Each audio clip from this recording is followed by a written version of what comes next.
Take Back Sunday's coming up on 25 years. Crazy, right? How would you put the last 2 decades into words? I'm the luckiest guy that I know. This is the only thing I've wanted to do since I was like as long as I could remember, and I've been able to do it. It's pretty awesome. It's pretty incredible. Yeah. What were your expectations when you first set out for the band? I just wanted to be a part of something, I think.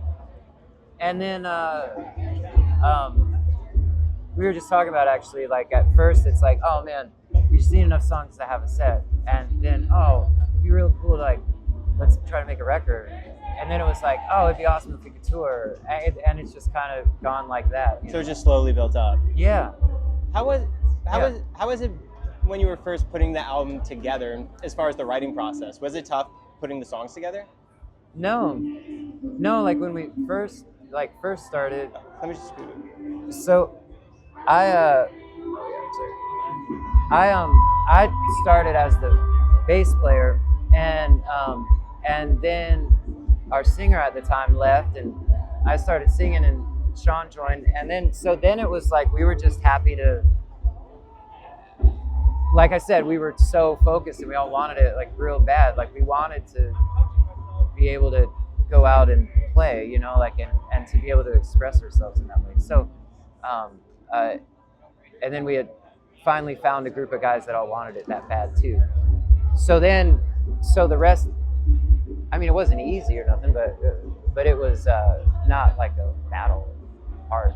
Do you remember the first time leaving Long Island playing a show?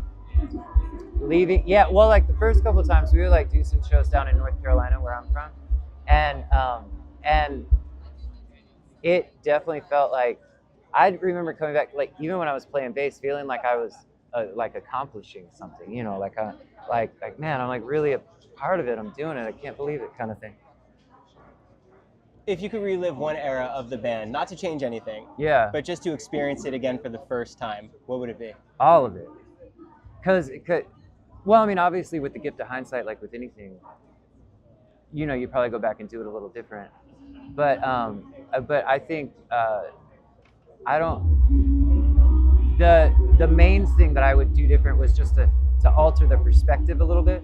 And then, because it was all, like there were some times where things were moving so fast, like you couldn't even really, you didn't have a chance to take it in really. So I would go back and just so I could live in those moments a little bit longer. How did the music video for Your So Last Summer with Flavor Flav come together? You would just see him around, like riding his bike over in Island Park. Was it Island Park? Over by Rockville Center on Long Island. And John and Sean had just left the band, but the label wanted another video, and we wanted to make another video. So we were trying to think of ways that where we could do it to where Fred wasn't like pretending to be John. And then Mark, our drummer at the time, was like, yo, I see Flavor Flav all the time. Let's see if we could, that would be crazy. And he said yes. So we went under the Brooklyn Bridge and he showed up, and the rest is history. We like to think that was like a jumping off point, because after that it's like Flavor Love and then Fast and all this great stuff. And then now like he's doing so much I mean, you know, like with the Olympic teams and all that. So. Yeah, he's doing incredible stuff with that. Yeah. How'd the process for the writing of Loved You a Little with the Main work? Oh. Because that song came out so good. Yeah, dude, that was all them. They just, like John wrote the majority of like what was there. And like he like sent me the bones and said, hey, would you want to sing on this? I was like, yes, I'd love to, thank you. And then, and I just did my thing and like changed some stuff, like little things, just because we talked different and just so it felt like me. And yeah, and they're the best. They're just the sweetest guys, and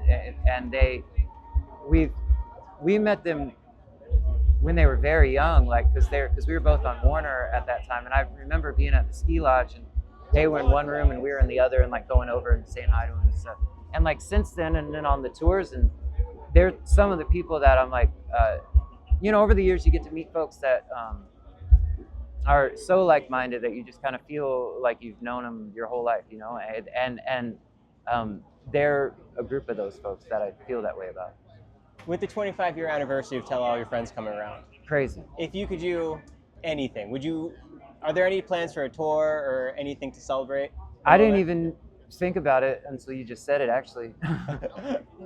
Only because this is like 20 years of Louder now. So like we've been real focused on that. Like we have this tour with Thrice and Saves the Day coming up, and for some of those shows we're just playing the record front to back, and which I mean that's what I always want to do. You want that storytelling of the album? Yeah, always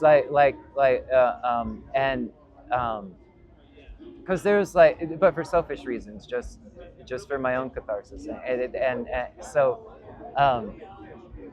so that's why when someone asks you to do it, it's like, all right, yes, and so yeah, but I would imagine something for tell all your friends, right? Like, shit, yeah, because it all just changed the course of our lives. I mean, that's something like that happens, it deserves a little celebrated. The final question, can we just go back to when you were writing Great Romances? That was the first song that came together with Sean on bass and me singing. How comfortable were you at that point?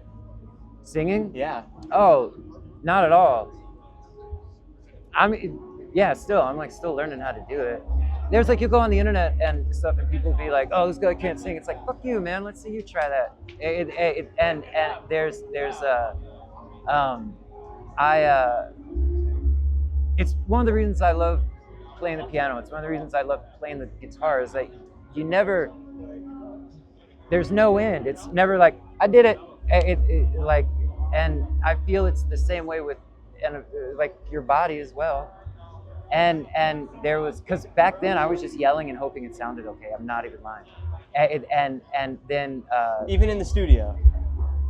Yeah, and then it wasn't until we did we were going in to do Where You Want to Be, and that's when I started to be like, okay, I gotta learn how to do this. And then so I did, and I had a couple great coaches, and then a couple great coaches throughout the years. And then, but I still I'm still looking for my voice. I haven't found it yet. So, but that's what's so fun, is I get to do it in this way. Yeah, this is incredible. Thank you so much for your time. Yeah, man. Thank you. Awesome. Thank you, Adam. Yeah. Can we grab a photo real quick too? Yeah, of course.